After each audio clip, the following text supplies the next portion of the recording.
오늘 종료주일인데요. 이 종료주일이 왜 종료주일이냐면은 예수님이 이제 예루살렘에 입성하십니다. 십자가를 지시기 위해서 예루살렘에 입성하시는데 예수님이 입성하는 그 모습을 보면서 사람들이 종려나무 가지를 꺾어 가지고 막 흔들면서 호산나 다윗의 자손이여, 호산나 다윗의 자손이여 이렇게 열렬히 환영했습니다.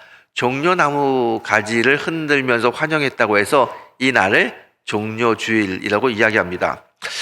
예수님에게는요, 이 날은 특별한 날입니다. 굉장히 사람들에게 환영받은 날이지만 오늘부터 고난주간이 시작됩니다.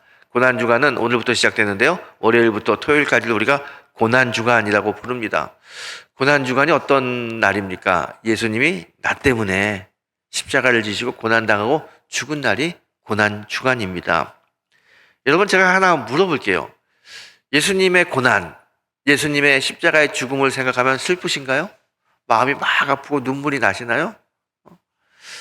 그런 분도 계시지만 또 그렇지 않은 분도 있을 것 같아요. 여러분, 사람이 이제 돌아가시면 장례를 치르잖아요. 장례식, 우리는 보통 우리나라는 3일장 하는데, 입관하고 마지막에 이제 장례식을 이제 발인한다고 합니다. 발인 예배를 드리는데요. 보통 발인 예배는 아침에 일찍 드려요. 뭐 새벽 5시 반, 뭐 6시. 일찍 드리니까 거기에 참석하기 위해서 더 일찍 일어나야 돼요. 그래서 많은 분들이 아침에 일찍 일어나서 발인 예배에 참석하고, 그리고 그대로 어디까지 가면 화장터까지 가요. 그러다 보면요, 아침을 먹고 오는 사람은 거의 없습니다. 저도 이제 발인 예배 주관하면 저도 그렇고 우리 교육자들도 그렇고 새벽 4시에 일어나가지고 막 다니면은요, 그 화장터까지 아무것도 먹지 못하고 가는 거예요. 굉장히 배가 고파요. 근데 이 화장터 가가지고 이제 그 시신을 화구에 딱 넣으면 그때 시간이 좀 있어요. 그러면 화장터에 있는 식당에 가서 이제 설렁탕을 먹어요. 제가 지금 와서 하는 이야기인데 그 설렁탕 정말 맛있습니다. 왜 이렇게 맛있을까요? 배고프니까. 배고팠다 먹으니까 참 맛있어요. 저만 맛있는 게 아니고요, 같이 갔던 분들이 참 맛있게 먹습니다. 그런데 많은 분들이 이 설렁탕을 맛있게 먹는데 그 설렁탕을 못 먹는 분이 있어요. 아무 맛도 못 느낀다는 분이 있어요. 누구냐면 유가족들이에요. 우리는 참 맛있게 먹는데 유가족들은 뭐 그렇게 못 먹어요.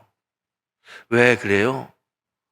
그분들은요, 자신들의 아버지, 자신들의 어머니, 자신의 가족이 지금 돌아가셔서 화장하고 있잖아요. 나하고 직접적인 관련이 있는 사람이 화장 중에 있기 때문에 너무 슬퍼요. 너무 마음이 아파요. 우리 교인들이 이 장례 치르면서 슬프다고 말은 하지만 실제적으로 냉정하게 보게 되면요, 그분들만큼 그렇게 슬프지 않습니다. 왜요? 그분들과 달라요. 나와 지금 그 장례 주인공과 직접적인 관계가 좀 없고 좀 떨어졌기 때문에 우리 성도고 같이 지냈던 분이고 그래서 좀 슬프다고 생각은 하지만 가족만큼 그렇게 슬프지 않습니다. 가족들은 나와 직접적인 관련이 있기 때문에 슬픈 거예요. 여러분, 제가 아까 말씀드렸죠. 여러분, 예수님의 죽음을 생각하면 슬퍼요? 슬픈 분들은요, 예수님과 내가 직접적인 관련이 있는 사람입니다. 친밀한 분들은 예수의 죽음이 너무너무 마음이 아파요. 그런데 우리는 말로는 슬퍼요, 고난당한 예수님 생각할 때마다 마음이 찡합니다. 하지만 실제적으로 그렇게 마음이 찡하고 슬프지 않다면 예수님과 우리가 조금 거리가 있기 때문에 그래요.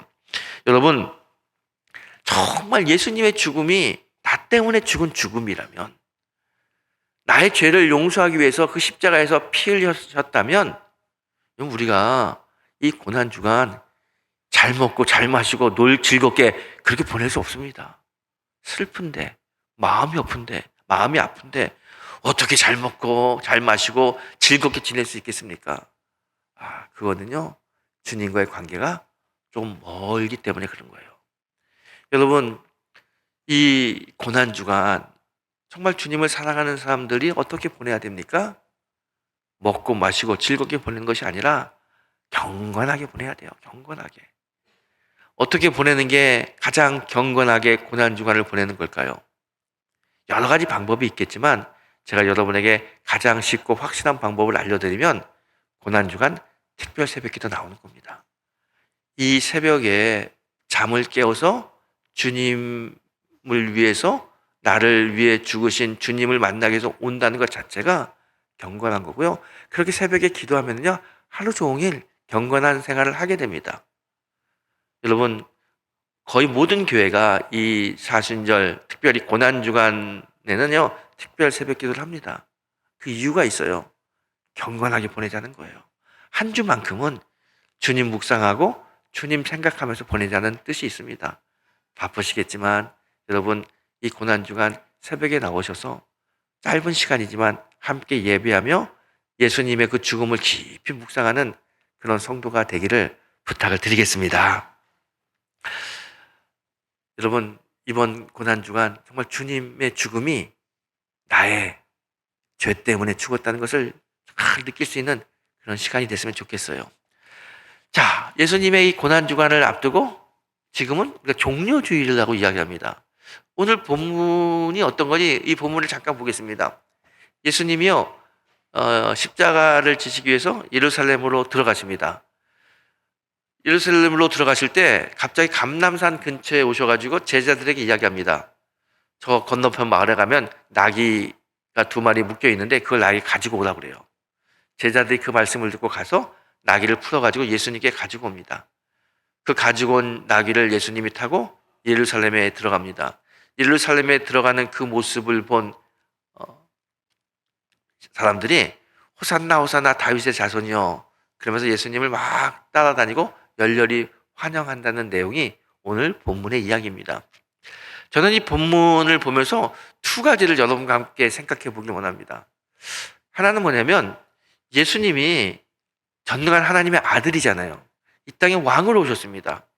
왕이 자신의 메시아임을 드러내기 위해서 행차하는데 나귀를 타고 들어가요.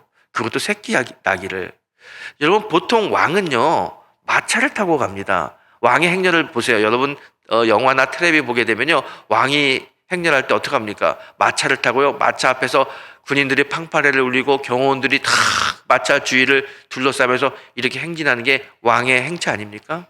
전능한 하나님의 아들이고 왕 중의 왕인 예수님이 자신의 메시아를 드러내기 위해서 이 예루살렘에 들어가는데 팡파레 울리는 사람이 아무도 없어요. 경호원도 없어요. 마차는커녕 나귀, 그것도 새끼 나귀, 그걸 타고 들어가는 거예요.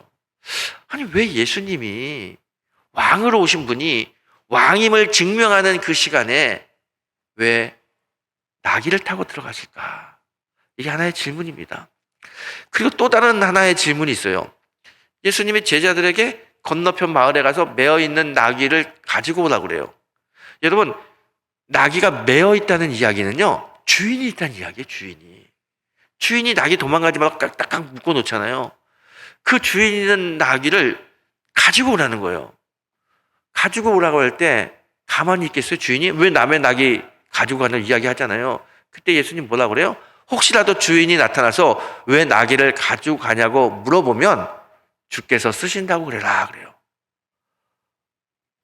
이 제자들이 가서 나귀를 풀을 때 그런 사람이 나타난 거예요. 주님이 쓰시겠다고 이야기했더니 아무 소리 하지 않고 그럼 가져가세요. 나귀를 줍니다. 1마리도 아니고 2마리, 어미 나귀, 새끼 나귀 다 주는 거예요.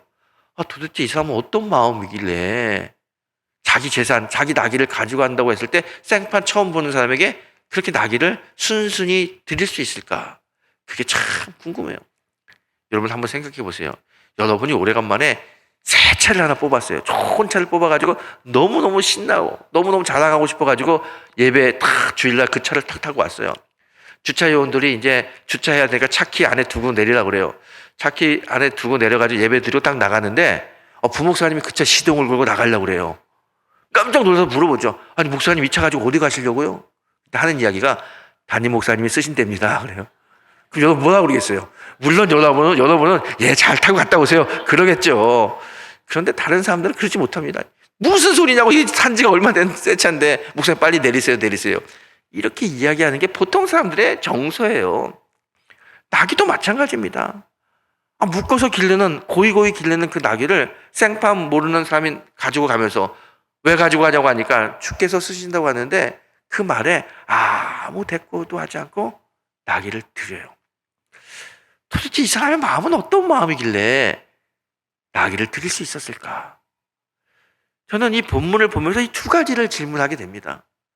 예수님은 왜 나귀를 타고 예루살렘에 들어갔고, 나귀 주인은 어떻게 아무 대꾸 없이 예수님이 쓰신다는 그 말씀 한마디에 자신의 나귀를 드릴 수 있었을까? 여러분, 오늘 본문을 통해서 그 답을 한번 찾아보길 원합니다. 본문을 좀 깊이 보게 되면요, 예수님이 제자들과 함께 여리고에서 출발해서 예루살렘을 가고 있습니다. 여리고에서 예루살렘은 24km 정도 돼요. 굉장히 먼 거리입니다. 그 거리를 걸어가는 거예요. 이스라엘은 낮에는 굉장히 덥고요, 또 건조하기 때문에 먼지가 많이 나잖아요. 그 덥고 먼지 나는 길을 터벅터벅 투덜투덜 걸어온 거예요. 그래서 감람산이라고 하는 곳까지 왔습니다. 감람산에서 예루살렘까지는 그렇게 멀지 않아요. 지칠 대로 지친 예수님이 가던 길을 멈추고 제자에게 이야기합니다. 너희들은 건너 마을에 가가지고 매여 있는 나귀를 가지고 오라는 거예요. 그 말에 제자들이 반신반의하며 그곳에 갔더니 정말 매여 있는 나귀가 있는 거예요. 어미 나귀와 새끼 나귀가 있습니다. 그걸 풀러요. 그리고 가져옵니다. 가지고 오는데 주인이 왜 남의 나귀를 가져가냐고 이야기해요. 그랬더니 예수님이 뭐라고 이야기하셨어요? 주께서 쓰신다 그래라 그래요. 그 말에 그냥 가져가라 그러는 거예요. 그리고 그걸 가지고 와가지고 예수님을 태우는데, 그냥 태울 수 없으니까 자기 겉옷을 벗어가지고 거기에 안장처럼 딱 만든 다음에 예수님을 태우고 들어갑니다. 예루살렘에 들어갔는데 사람들이 딱 보는 거예요. 예수님이다. 예수님. 그동안 예수님을 만났던 사람들이 있습니다. 오병이어의 기적의 현장에서 안진뱅이를 고칠 때 회당에서 여러 장소에서 예수님을 만났던 사람들, 그 사람들이 예수님을 본 거예요. 그 예수님이 이제 들어오시는 거예요. 이들에게는 기대가 있습니다. 예수님이 메시아임을 알았어요. 그때 당시 이스라엘 사람들은 로마의 식민지였기 때문에 늘 어떤 생각을 하고 있었냐면, 우리를 구원해 주실 메시아가 곧 오신다. 그 메시아가 오게 되면 이 지긋지긋한 식민지에서 해방돼서 참 자유와 기쁨의 삶을 살 수 있을 거라고 하는 기대감이 있어요. 그런데 예수님이 여러 곳에 다니면서 여러 가지 기적을 행하시는 걸 보면서 그분이 메시아라는 사실에 대해서 알게 되는 거예요. 근데 그분이 이제 메시아임을 선포하려고 나귀를 타고 예루살렘에 오는 거예요. 얼마나 기쁜지 몰라요. 야, 이제 예수님이 이곳에 오시면 저 로마 군인들을 다 몰아내고 우리에게 해방을 주시고 자유를 주시겠구나. 기뻐요. 그래서 왕을 상징하는 종려나무 가지를 꺾어가지고요, 막 가지를 흔들면서 예수님 뒤를 쫓아다니면서 호산나 호산나 그걸 외쳐요. 이 호산나라고 하는 뜻은 뭐냐면요, 우리를 구원하소서라는 단어가 호산나예요. 호산나 호산나, 예수님 우리를 구원하세요. 어디서 구원하는 겁니까? 이 로마의 식민지로부터 우리를 구원해 주세요. 그렇게 외치는 거예요. 호산나 호산나 외치는데 다른 사람들이 또 이렇게 외칩니다. 다윗의 자손 예수예요. 그래, 다윗의 자손. 다윗은 이스라엘 역사상 가장 위대한 왕입니다. 다윗처럼 위대한 왕으로 오셔서 우리에게 진정한 자유와 해방을 주시옵소서. 그렇게 외치는 거예요. 얼마나 이 사람들이 신났는지 몰라요. 이제 곧 해방이고 자유가 오기 때문에. 그런데 그 호산나 호산나 다윗의 자손이요, 이렇게 외치는 소리를 들으며 나귀 타고 예루살렘으로 들어가는 예수님의 마음은 이들처럼 그렇게 기쁘지 않습니다. 왜요? 예수님은 지금 이 사람들을 로마로부터 해방시키기 위한 정치적인 메시지로 오신 게 아니에요. 이 사람들의 모든 죄, 그 죄를 씻으시고 구원의 길을 열어주시기 위해서 오신 분입니다.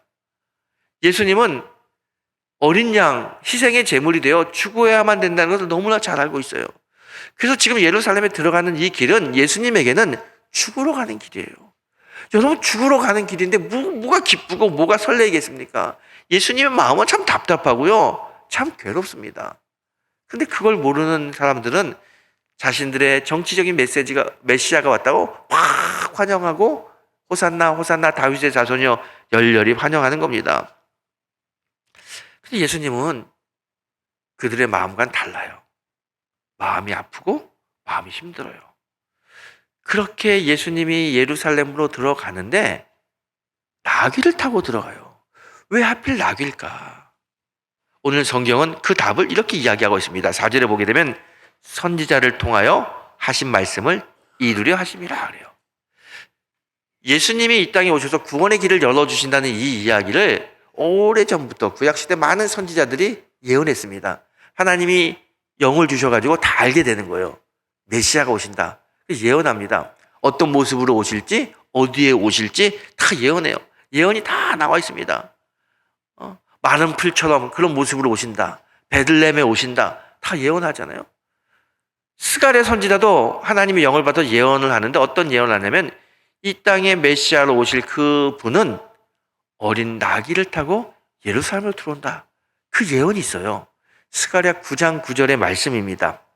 시온에 따라 크게 기뻐할지어다. 예루살렘에 따라 즐거이 부를 지어다. 보라, 내 왕이 내게 임하시나니 그는 공의로우시며 구원을 베푸시며 겸손하여서 나귀를 타시나니 나귀의 작은 것 곧 나귀 새끼니라 그래요. 예수님이 메시아가 이 땅에 오시는데 그는 나귀, 그것도 작은 나귀 새끼를 타고 예루살렘으로 입성하실 거라는 것을 예언했어요. 예수님은요, 그 예언을 이루시는 겁니다. 마차를 타고 있을 수 있고요, 천군 천사들과 함께 예루살렘으로 입성할 수 있었지만 그건 하나님의 뜻이 아니에요. 하나님 분명히 이야기하셨어요. 메시아는 나귀 타고 들어가야 된다. 그걸 이루기 위해서 나귀를 타신 겁니다. 그 나귀를 타는 이유가 뭐냐? 왜 하나님은 예수님을 나귀에 태우시냐? 스가랴 선지자가 그렇게 이야기합니다. 그는 겸손하여서.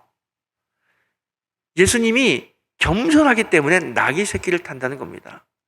예수님의 성품이 많이 있지만 예수님의 성품 중에서 오늘 종료주일에 성경이 우리에게 강력하게 주시는 예수님의 성품은 뭐냐면 예수님은 겸손하신 분이라는 거예요. 겸손을 보여주십니다. 여러분, 예수님은 겸손하신 분이에요. 이 종료주일, 이제 예수님이 십자가에 못 박혀 죽기 전에 예수님이 마지막으로 예수님을 따라다니는 백성들에게 또 지금 성경을 읽고 있는 우리들에게 보여주시는 모습은 뭐냐면 겸손의 모습이라는 겁니다. 그래서 사도 바울은 예수님을 이렇게 설명합니다. 그는 근본 하나님의 본체시나 하나님과 동등됨을 취할 것으로 여기지 아니하시고 오히려 자기를 비워 종의 형체를 가지사 사람들과 같이 되셨다 그래요. 얼마나 겸손하신 분이냐면 하나님과 동일한 분인데 자기를 비워서 전능자로 오신 것이 아니라 이 죄인들의 몸, 사람의 몸을 빌려서 이 땅에 오셨다는 거예요. 그것 자체가 큰 겸손인 거죠. 그 겸손한 주님이 이제 마지막 자신의 메시아의 그 일을 이루시기 위해서 예루살렘에 들어가시는데 말을 타지 않고 나귀를 타고 가는 거예요. 그래서 바울은 예수님의 그 예루살렘 입성을 보면서 이야기합니다. 예수님의 그 겸손을 우리가 배워야 됩니다. 끊임없이 예수님이 공생애를 통해 가지고 성도들에게 가르쳐 주신 건 뭐냐면 겸손해야 된다는 거예요. 겸손. 여러분, 우리도 신앙생활 하면서 겸손이라는 단어를 얼마나 많이 듣습니까? 아마 많은 목사님들도 겸손에 대한 이야기를 많이 하셨을 거예요. 신앙은 겸손한 거예요. 겸손한 사람은 하나님의 성품을 닮아가고요. 예수님이 우리에게 예수님의 모습을 겸손을 통해서 보여주셨어요. 그 겸손, 어떤 게 겸손이냐? 바울은 빌립보서 2장에서 구체적으로 이렇게 이야기합니다. 남을 나보다 낮게 여기는 마음이 겸손이라는 거예요. 예수님이 겸손의 모습을 보여주셨는데 우리가 그걸 닮아야 되는데 어떻게 이 땅에서 사는 것이 예수님이 보여주신 겸손의 삶을 사는 것이냐? 남을 나보다 낮게 여기는 거예요. 근데 이게 참 어려워요, 여러분. 내가 조금만 가지고 있잖아요. 조금만 남들보다 많이 배웠잖아요. 교만합니다. 나보다 밑에 있는 사람, 나보다 못 가진 사람들을 우습게 보려고 하는 우리들의 그 죄악의 본성이 있어요. 그래서 이걸 버리기가 쉽지 않습니다. 그래서 끊임없이 예수님을 묵상해야 우리 겸손해질 수 있어요. 여러분, 목사님들도요, 이렇게 보게 되면요, 이 겸손을 갖기가 쉽지 않습니다. 나보다 남을 낮게 여기기가 쉽지 않아요. 우리 이제 같이 친구들 만나잖아요. 그럼 다 신학교 때부터 다 친구들이니까 너무 잘 알아요. 한 친구가 목회를 잘해가지고 큰 교회를 이뤘어요. 그럼 얼마나 부럽기도 하고 대견하기도 합니까? 아니, 많은 성도를 목회하는 게 얼마나 우리 같은 신학계 동기들 중에서 자랑이에요. 그래서 이렇게 이야기하면요, 야, 친구는 참 설교를 잘한다. 설교를 잘해가지고 사람들이 참 많이 모이는 것 같아. 그런데요, 다 맞아. 걔 설교 참 잘해. 은혜로워. 이렇게 이야기하는 사람 많지 않습니다. 설교 잘한다고 하면요, 꼭 하는 이야기가 있어요. 설교를 잘하긴 잘하는데 걔는 영성이 없어. 아니, 목회를 잘하는 사람을 칭찬하고 나보다 남을 낮게 여겨야 되는데 절대로 그렇지 않아요. 가만히 얘기를 들어보면 칭찬하는 것 같은데 칭찬이 아니야. 그래요. 참 어려워요. 그런데 예수님은 겸손의 모습으로 오셨고 그 모습이 뭐냐? 바울이 이야기하잖아요. 남을 나보다 낮게 여기는 거다. 여러분, 남을 나보다 낮게 여기는 겸손한 마음을 가진 사람은요, 언어가 벌써 부드러워요. 그리고 칭찬의 이야기를 잘합니다. 그리고 자기 얘기를 많이 하지 않아요. 잘 들어주고 칭찬하고. 그런 사람의 행동은 친절합니다. 이런 사람들이 교회를 세우고 하나님의 나라를 확장하는 겁니다. 저는 우리 영등포중앙의 성도들이 종료주일을 보내면서 종료주일 나귀를 탄 예수님을 보면서 우리에게도 예수님처럼 겸손의 마음이 풍성했으면 좋겠어요. 그래서 남을 나보다 낮게 여기고 칭찬하고 부드럽고 친절한 행동을 통해서 우리 교회를 든든히 세우는 일에 쓰임받는 그런 성도가 되길 축복합니다. 여러분, 종료주일 나귀를 타고 예루살렘에 입성하신 예수님, 그 예수님은 우리에게 겸손을 보여주고 계십니다. 오늘 예수님을 통해서 겸손을 배우고 겸손이 우리 신앙의 모습이 되는 그런 은혜가 있게 되기를 다시 한번 축복합니다. 예수님은요, 이 나귀 타고 들어가면서 겸손을 우리에게 알려주셨어요. 그리고 또 하나 우리들에게 가르쳐주고 싶은 게 있어요. 그건 뭐냐면 순종이라는 거예요. 예수님이 제자들에게 감람산 근처에서 이야기합니다. 건너 마을에 가가지고 매어있는 나귀를 가지고 오라고 그래요. 제자들이 가요. 나귀가 있습니다. 나귀를 풀고 가는데 주인이 나타나서 이야기해요. 왜 남의 나귀를 가지고 가냐고. 그랬더니 뭐라고 이야기했어요? 주께서 쓰신다고 합니다. 그래요. 주께서 쓰신다는 이 말은요, 직역하면 주님이 필요하다고 하십니다, 이런 뜻이에요. 나귀를 가지고 갈 때 왜 남의 나귀를 가지고 갑니까? 이야기할 때 뭐라고 이야기하냐면 예수님이 이 나귀가 필요하다고 하십니다, 이렇게 이야기하는 거예요. 주님이 필요하다는 이 한마디에 이 주인은요, 그냥 나귀를 드립니다. 저는요, 이 본문을 보면서 이 나귀의 주인이 어떤 사람이 전혀 나타나지 않습니다. 그래서 제가 확신할 수 있는 건 뭐냐면 이 사람은 정말 믿음이 있는 사람이고 예수님을 사랑하는 사람이다. 목사님, 그 사람에 대한 설명이 없는데 어떻게 그 사람이 믿음이 좋은 사람이고 예수님을 사랑하는 사람인지 알 수 있습니까? 여러분, 왜 몰라요? 이거 보면 알잖아요. 주님이 필요하다는 그 한마디에 자신의 것을 내어줄 수 있잖아요. 이게 믿음이 없으면 어떻게 가능합니까? 이게 주님을 사랑하지 않으면 이게 어떻게 가능합니까? 주님을 사랑하니까 주님이 필요하다는 그 한마디에 나귀, 그 한 마리도 아니고 두 마리 다 내어줄 수 있어요. 주님을 사랑하기 때문에 아무 조건, 아무 대가를 바라지 않는 겁니다. 여러분, 오늘 이 주인 보세요. 자신의 이름이 나타나려고 했습니까? 내가 나귀를 드리니까 예수님에게 내 이름을 이야기해 주세요. 당신들 내 이름 알아야 됩니다. 자기의 이름 드러내지 않습니다. 자기의 행위 드러내지 않습니다. 빛도 없이 말도 없이 소리도 없이 그냥 주님이 필요하다는 그 한마디에 자신의 것을 드리는 이 사람, 정말 헌신적인 사람인데요, 이 사람의 마음이 바로 순종의 마음이죠.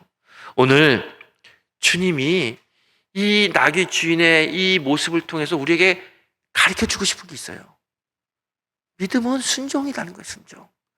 주님이 필요하다는 그 말에 헌신할 수 있는 사람이 정말 주님을 사랑하는 사람이고 믿음의 사람이라는 것을 이야기합니다. 여러분, 우리가 신앙생활하면서 때로는 주님이 우리에게 말씀하실 때가 있어요. 아무개야, 나는 내 시간이, 네 시간이 좀 필요하다. 우리의 시간이 필요하다고 말씀할 때가 있습니다. 나는 너의 몸이 좀 필요해. 교회를 위해서, 하나님 나라 위해서 우리의 몸이 필요하다고 주님 말씀할 때가 있어요. 때로는 우리의 재물이 필요하다고 할 때가 있습니다. 주님이 필요하다고 하시면 어떻게 해야 됩니까? 오늘 이 나귀의 주인공처럼 주님이 필요하다는 그 말에 아멘하고 순종하고 우리의 시간도 드릴 수 있고 우리의 몸도 드릴 수 있고 우리의 재물도 드릴 수 있는 그런 순종의 성도가 되길 소망합니다. 여러분, 예수님은요, 이 종료주의를 통해서 우리에게 알려주고 싶은 게 있습니다. 그것은 겸손과 순종입니다. 그게 예수님의 마음이고 예수님이 꼭 우리들이 이루시기를 바라는 주님의 인도하심입니다. 여러분, 우리는 예수님의 제자로 살길 원합니다. 그러면 나귀를 타고 예루살렘에 들어가면서 겸손의 모습을 보여주시고 나귀 주인을 통해서 순종의 모습을 보여주신 그 예수님을 닮아가는 그런 성도가 되길 바랍니다. 그래서 저는 이 시간에 이렇게 이야기하고 싶어요. 믿음은 뭐냐? 믿음은 겸손과 순종이다. 믿음은 뭐라고요? 겸손과 순종입니다. 여러분, 겸손은 내가 부족하고 내가 죄인이라고 해서 하나님께 내려놓고 하나님의 은혜를 구하는 게 그게 겸손이에요. 순종은 하나님께 드리는 게 순종입니다. 시간을 드리고 마음을 드리고 몸을 드리고 재물을 드릴 수 있는 그게 순종이죠. 이 겸손과 순종을 통해서 주님은 하나님의 나라를 이루어 가십니다. 예수님의 제자로 살기를 원하는 성도 여러분, 예수님처럼 겸손과 순종의 종이 되기를 다시 한번 부탁드립니다. 우리나라 근대사에 많은 분들이 이 나라와 민족을 위해서 쓰임받은 분들이 많이 있어요. 그 많은 분들 중에서 제가 여러분에게 오늘 유한양행의 설립자 유일한 씨를 소개하고 싶습니다. 아마 많은 분들이 알고 있습니다. 이 유일한 씨는요, 참 독실한 기독교 신자입니다.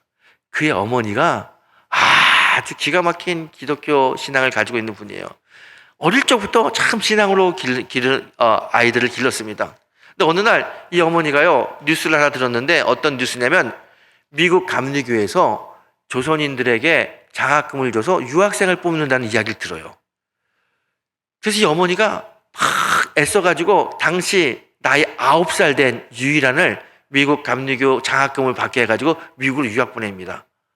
보통 어머니가 아니에요. 여러분, 지금도 9살짜리 아이를 미국으로 유학 보내는 건 어려운데 그때 당시에 미국이라고 하는 나라가 어떤 나라인지 알지도 못하는데 9살짜리 아이를 보내는 거예요.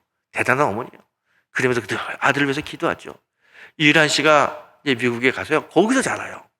미시간 대학을 나오고 스탠포드 대학을 나옵니다. 아주 인류 대학을 나오죠. 그리고 거기서 사업을 합니다. 사업을 해서 돈을 많이 벌어요. 당시 우리나라는 일본의 식민지였습니다. 이 땅에 많은 사람들이 고문당하고 또 일본의 착취와 억압 속에 살고 눈물 흘리고 있을 때입니다. 그때 유일한 씨는 미국에서 잘 먹고 잘 살고 있었어요. 미국에 있을 때도 어릴 적부터 미국 기독교 부모님 밑에 가이디언 밑에서 신앙생활 잘해서 신앙적으로 많이 컸어요. 늘 기도하는 분이었습니다. 어느 날 기도하고 있는데 하나님이 그에게 말씀합니다. 네가 필요하다. 대한민국, 조선을 위해서 내가 너를 좀 써야겠다. 이 말을 듣게 돼요. 그 말에 유일한 씨가요, 아멘 하고요, 자신의 미국 사업을 다 접고 한국으로 돌아옵니다. 한국에 돌아와서 유한양행이라고 하는 회사를 설립하죠. 우리가 너무나 잘 알고 있는 소염 진통제 안티프라민을 만들죠. 대박을 치지 않습니까? 그래서 돈을 많이 벌어요. 큰 기업이 됩니다. 그 기업을 통해서 학교도 세우고 여러 가지 좋은 일을 또 많이 하고 은퇴하셔요. 전문 경영인에게 물려주고 은퇴하는데요. 은퇴한 이후에 신앙생활하면서 살고 있을 때 어느 날 기도하는데 하나님이 그에게 말씀하십니다.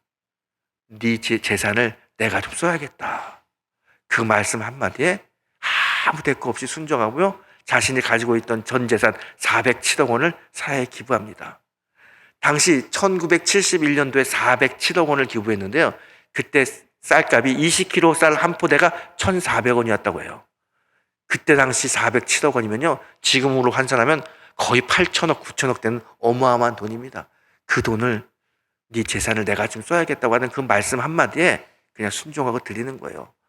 여러분, 그 유일한 박사는 인생을 살면서 예수님이 필요하다고 할 때마다, 예수님이 쓴다고 할 때마다 언제나 순종하고 헌신했습니다. 그래서 우리나라에 많은 분들이 있지만 특별히 가장 모범적으로 노블레스 오블리주를 실천한 하나님의 사람으로 지금도 칭찬받고 존경받는 분이 유일한 박사님이죠. 여러분, 주님이 쓰신다고 할 때, 필요하다고 할 때 드릴 수 있는 헌신, 그게 진짜 순종의 마음 아닙니까? 오늘 이 나귀 주인의 마음이 오늘 우리의 마음이 됐으면 좋겠어요. 예수님은요, 오늘 이 종료주의를 보내면서 오늘 이 본문을 통해서 두 가지를 이야기합니다. 겸손과 순종. 이 겸손과 순종은 예수님이 예루살렘에 입성하면서 우리에게 보여주셨던 신앙인의 모습입니다. 우리가 어떻게 예수님을 닮아가야 됩니까? 겸손하게 순종하며 예수님을 닮아가야 됩니다. 이 종료주일의 목적은 예수님이 십자가에 못 박히기 위해서 들어오신 거지만 이 종료주일 오늘의 이 본문을 통해서 주님은 우리에게 신앙생활은 겸손과 순종으로 해야 된다는 것을 말씀하고 있습니다. 사랑하는 성도 여러분, 나귀를 타고 오신 예수님, 그 예수님을 보면서 겸손을 닮아가고 아무 조건 없이 나귀를 드린 그 나귀 주인의 모습을 보면서 순종을 닮아가는 그런 성도가 되길 원합니다. 이 종료주일 겸손과 순종으로 예수님 닮아가고 우리의 삶 속에 예수님의 영광이 드러나는 삶을 사는 믿음의 성도가 되시기를 예수님의 이름으로 축원합니다.